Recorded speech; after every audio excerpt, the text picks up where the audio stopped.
وَمِنَ النَّاسِ مَن يُعْجِبُكَ قَوْلُهُ فِي الْحَيَاةِ الدُّنْيَا وَيُشْهِدُ اللَّهَ عَلَى مَا فِي قَلْبِهِ وَهُوَ أَلَدُّ الْخِصَامِ۔ یہ ایک اہم واقعہ آ رہا ہے یہاں پہ۔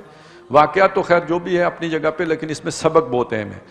اور یہ ہمارے لیے ہماری عملی زندگی میں بہت رہنما بات ہے، اور ہر قسم کے دجالوں سے بچنے کا اس کے اندر ایک حکمت ہے اگر ہمیں یہ بات سمجھ میں آ جائے۔ ویسے یہ اس شخص کے بارے میں کہا گیا ہے کہ اس کا نام تھا اخنس بن شریک، اور یہ کوئی منافق تھا، البتہ باتیں بہت اچھی اچھی چکنی چپڑی کر لیتا تھا، بہت ہی جیسے ہوتے ہیں نا چاپلوس قسم کے لوگ، خوش آمدی اور آ کے جو من باتوں میں مول لینے والے، اس طرح کا آدمی تھا، لیکن اندر سے یہ بڑا دشمن تھا۔ تو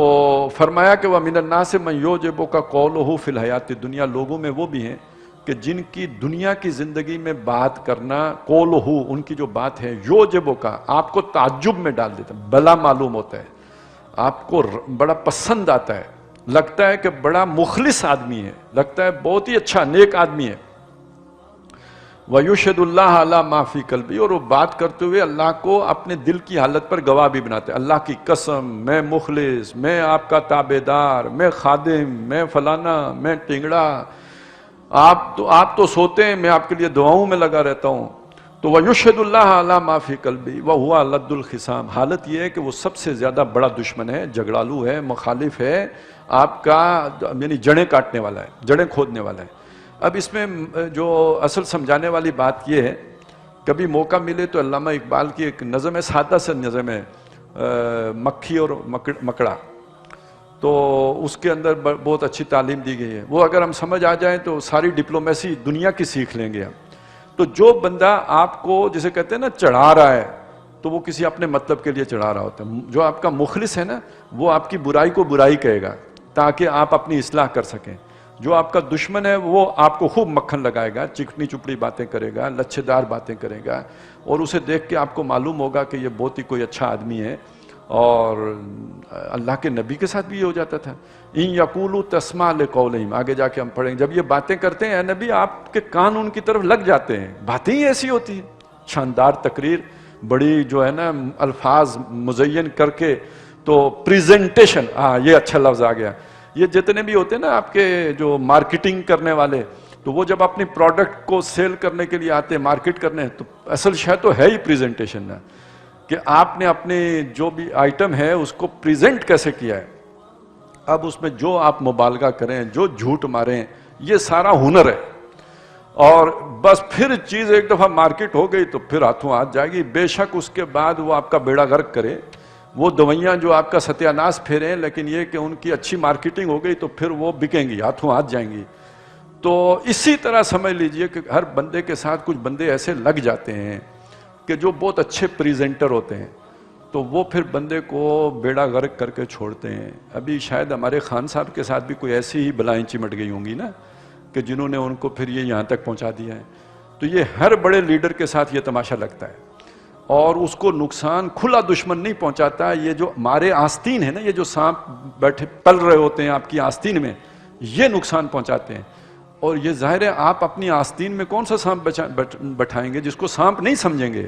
آپ سمجھیں گے کہ یہ تو بڑا کوئی پالتو بہت ہی اچھا پرندہ ہے، اس کو لا کے بٹھائیں گے، وہ سانپ ہوگا، اور وہ کہاں آپ دھوکہ کھائیں گے، اس کی باتوں سے دھوکہ کھائیں گے۔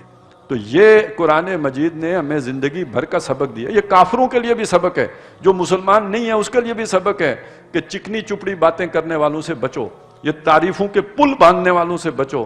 اور باتوں سے من مول لینے والوں سے بچو، یہ خطرناک لوگ ہیں۔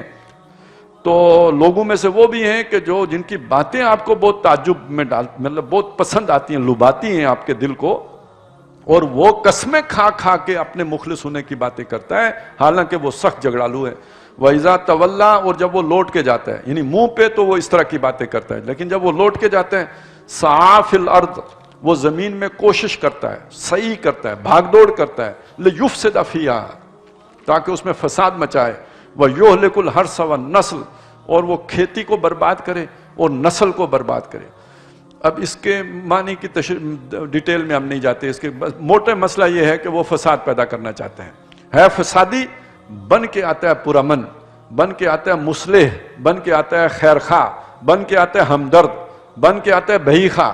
یہ شخص ہے کہ جو تباہی پھیرتا ہے، جو نقصان کرتا ہے، یہ آپ کے لیے جو ہے وہ سب سے خطرناک آدمی ہے۔ اور ہر جاسوس ایسا ہی ہوتا ہے، تھوڑا سا بیوقوف بھی بنا ہوا ہوتا ہے تاکہ کبھی کوئی غلط کام بھی کرے تو آپ اس کے بیوقوفی والے کھاتے میں اسے ڈال دیں۔ یہ لوگ ہیں کہ جن سے بچنے کی ضرورت ہے، وہ بیسل کرین ہیں، خطرناک ساتھی، بہت نقصان دہ ساتھی ہیں۔ واللہ لا یحب الفساد، حالانکہ اللہ تعالیٰ فساد کو پسند نہیں کرتا۔ وَإِذَا قِيلَ لَهُ اتَّقِ اللَّهَ أَخَذَتْهُ الْعِزَّةُ بِالْإِثْمِ فَحَسْبُهُ جَهَنَّمْ۔ اور یہ جو بات ہے نا، یہ یعنی اس معاملے میں وہ اتنا ید طولہ رکھتے ہیں، یا انہیں کہہ لیجئے دو منہ رکھتے ہیں، کہ جب وہ ایک کیفیت میں ہوتے ہیں، ایک مجلس میں ہوتے ہیں، تو اس میں ایسے ڈوب جاتے ہیں کہ پہلی مجلس کی باتیں بھولے ہوئے ہوتے ہیں، اور وہ دوسری طرح کی مجلس میں آ کے پہلی طرح کی باتیں بھول چکے ہوتے ہیں۔ یہ سپلٹ پرسنالٹی جیسے ہوتی ہے، منقسم شخصیت، دوہری شخصیت، یہ اس طرح کی شخصیت کے مالک ہوتے ہیں۔ وَإِذَا قِيلَ لَهُ اتَّقِ اللَّهَ، جب اسے کہا گیا کہ اللہ سے ڈرو، یہ تم کیا حرکت کرتے ہو، مجلس میں آ کے کیسے وفادار بنتے ہو اور پیچھے جا کے کیسے فساد پھیلاتے ہو، اللہ سے ڈرو، خدا کا خوف کرو۔ أَخَذَتْهُ الْعِزَّةُ بِالْإِثْمِ، بڑے غیرت مند بندہ ہوتا ہے یہ، اس کی عزت نے اسے گناہ پر پکڑ لیا۔ کیا مطلب؟ یہ جسے ہم کہتے ہیں جھوٹی انا،